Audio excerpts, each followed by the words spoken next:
चला तर नमस्कार विद्यार्थी मित्रांनो, आपण बघत होतो इयत्ता 8वी वर्ग 8 गणितचा पार्ट 1. मागच्या भागामध्ये आपण पूर्णपणे इंट्रोडक्शन बघितलं की तुम्हाला काय करायचं आहे पेपरमध्ये काय नाही. आज आपण बघणार आहोत इयत्ता 8वी गणित पार्ट 1. हा पार्ट 1 होणार आहे. त्यामध्ये पूर्ण एक प्रश्न तुमचा कव्हर केला जाईल. व्हिडिओ कोणीही स्किप करू नका. व्हिडिओला लाईक करा, कमेंट करा आणि हाईपचं ऑप्शन दाबा. ब्रीदवाक्य बघा आहे, विश्वास तुमचा, जबाबदारी आमची. फक्त विश्वास ठेवा, पूर्णपणे आमची जबाबदारी आहे की तुम्हाला येथे 100पैकी 100 गुण मिळवण्यास आम्ही 100% गुण मिळवण्यास आम्ही तिथं तुमच्यासाठी काम करणार आहोत. बघा, दिसत नसेल तर व्हिडिओची थोडी क्लॅरिटी वाढवा, मीच तुम्हाला क्लिअर दिसणार आहे. बघा, विश्वास तुमचा, जबाबदारी आमची. लेखी परीक्षा प्रश्न क्रमांक 3. सगळ्यांच्या मनात आता एक डाऊट आला असेल की प्रश्न क्रमांक 1 आणि 2 कुठे आहे. विद्यार्थी मित्रांनो, प्रश्न क्रमांक 1 आणि 2 मध्ये तुमची ओरल होणार आहे, तोंडी परीक्षा होणार आहे. त्यासाठी तुम्हाला 10 गुण दिलेले आहे. तर प्रश्न क्रमांक 1 आणि 2 त्यामध्ये गेला तर त्यानंतर राहतो तुमचा प्रश्न क्रमांक 3. सो त्या ओरलबद्दल मी मागच्या व्हिडिओमध्ये तुम्हाला सांगितलं आहे, तरी आता पण सांगून देतो की 10 मार्कासाठी तुमची ओरल होणार आहे, तोंडी परीक्षा होणार आहे. काही प्रश्न तुम्हाला तोंडी विचारले जातील. सो त्यानंतर उरतो प्रश्न क्रमांक 3 पासून स्टार्टिंग होती लेखी परीक्षेची. तर आपण इथं लेखी परीक्षा असं लिहिलेलं आहे आणि खाली दिलेलं आहे प्रश्न क्रमांक 1 3. खालील उदाहरणे सोडवा. एकूण गुण 9. 9 मार्कासाठी प्रश्न आहे, तुम्हाला खालील उदाहरणे सोडवायचे आहे. बघा, तर बघा, प्रश्न क्रमांक ए 1 मार्कासाठी विचारला जाईल तुम्हाला. सेम परीक्षेमध्ये एक संख्या दिली जाईल, ती तुम्हाला अक्षरात लिहायची आहे. अक्षरात लिहिल्यानंतर 1 पैकी 1 मार्क तुम्हाला मिळेल.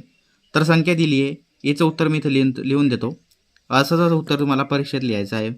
बघा, संख्या आहे 82,04,02,048. ठीक आहे, ही तुमची संख्या दिली आहे, ही अशी तुम्हाला लिहायची आहे. चला, हे लिहिल्यानंतर तुम्हाला 1 पैकी 1 मार्क भेटणार आहे, कन्फर्म 1 पैकी 1 मार्क. चला बीकडे जाऊया. बी दिला आहे तुम्हाला, एक संख्या दिली आहे, ती अक्षरात दिली आहे, ती तुम्हाला अंकात लिहायची. संख्या आहे 13,02,81,956. ही तुम्हाला लिहायची आहे अक्षरामध्ये. हे बघा, लिहिली आहे तुम्हाला. बघा, लिहून दिली. याला पण पडेल तुम्हाला 1 मार्क, याला 1 मार्क. झाले तुमचे 2 मार्क फिक्स. जाऊया तिसऱ्या प्रश्नाकडे. तिसरा प्रश्न आपला आहे बघा, सी 1 मार्कासाठी बेरीज करायची आहे. संख्या दिली आहे 43,812 आणि खालची दिली आहे 19,398. याची तुम्हाला बेरीज करायची. तुमचं उत्तर येईल 1,35,281. हे तुमचं उत्तर येईल. हे झाल्यानंतर तुम्हाला याला पण मिळेल 1 पैकी 1 मार्क. तुमचे 3 मार्क कन्फर्म झाले आहे. 3 पैकी 3 मार्क तुम्हाला भेटेल. अजून काही प्रश्न आहे, थांबा बघूया. प्रश्न क्रमांक डी बघूया. चला तर बघा, प्रश्न क्रमांक डी 1 मार्कासाठी हा पण विचारला आहे. यामध्ये बघा काय विचारले. एका गावाची लोकसंख्या 17,560 आहे. त्यापैकी 8,546 लोक इंग्रजी वाचू आणि लिहू शकतात. तर किती लोक इंग्रजी लिहू आणि वाचू शकत नाही? वाव, मस्त प्रकारचा प्रश्न विचारलेला आहे बघा 1 मार्कासाठी. तुम्हाला माहिती आहे विद्यार्थी मित्रांनो, टॉपर येण्यासाठी 1 मार्क महत्त्वाचा आहे.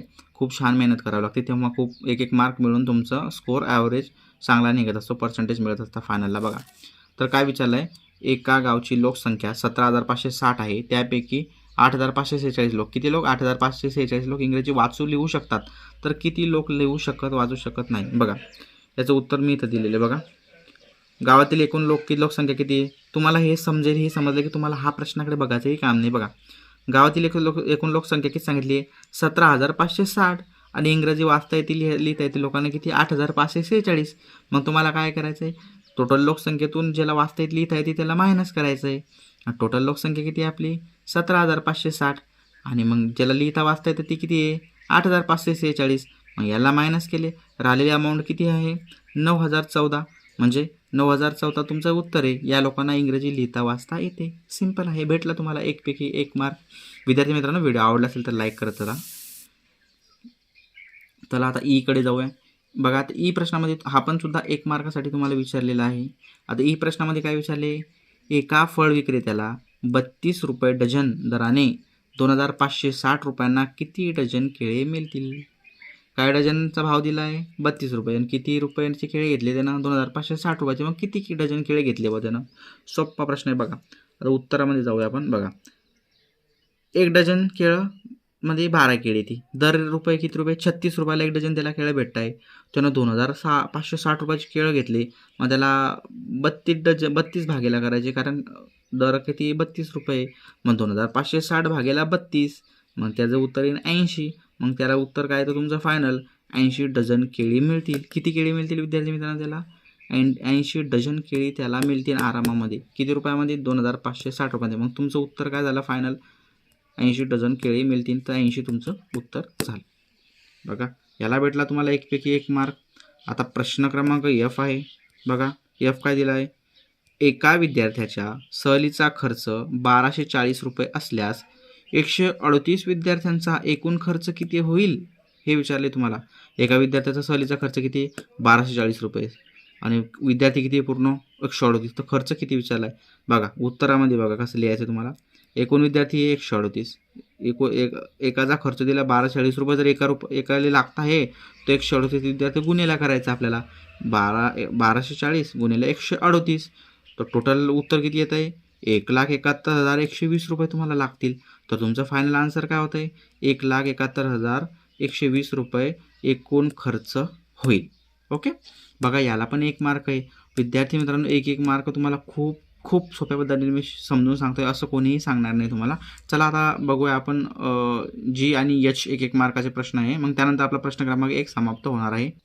बघा प्रश्न क्रमांक G मध्ये तुम्हाला काय दिलं आहे, एक प्लस मायनसचं दिलेलं आहे. त्यात 1 मार्कासाठी तुम्हाला प्रश्न विचारलेला. बघा 28 ब्रॅकेटमध्ये मायनस 92.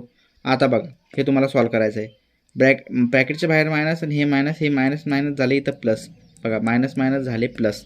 मग 28 अधिक 92. आता तर सोपं जाईल तुम्हाला. याचं उत्तर आलेलं 120. तर तुमचा फायनल आन्सर आहे 120. याला पण तुम्हाला भेटला 1 मार्क भेटला तुम्हाला इथं. बघा दुसरा प्रश्न आहे H 3/14 - 1/7.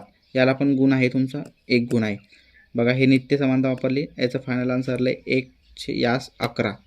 तुमचं हे फायनल आन्सर आलं 1/14. तुमचं फायनल आन्सर आलेलं आहे. बघा व्हिडिओ आवडला असेल तर लाईक करा. इथे आपला प्रश्न क्रमांक 1 कंप्लीट झालेला आहे. आता प्रश्न क्रमांक 2 आपण नेक्स्ट पार्ट क्रमांक 2 मध्ये बघा. व्हिडिओ आवडला असेल तर लाईक करा, चॅनलला सबस्क्राईब करा. भेटूया नेक्स्ट व्हिडिओमध्ये. Thank you for watching this video.